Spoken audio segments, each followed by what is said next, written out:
de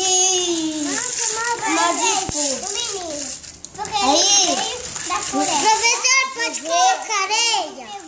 Daqui a pouquinho, conta quem chegou nessa floresta? O lobo mau. O lobo? E o Chapeuzinho e o lobo mau. É? E do Vasquinho. O que ela fez? O lobo mau comeu a vovozinha e entra dentro da barriga.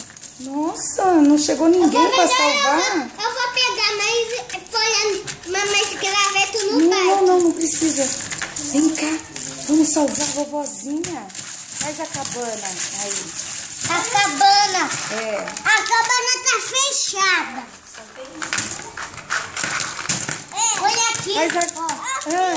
E como? Como que é? A cabana tá fechada. Faz a cabana, então fecha a cabana.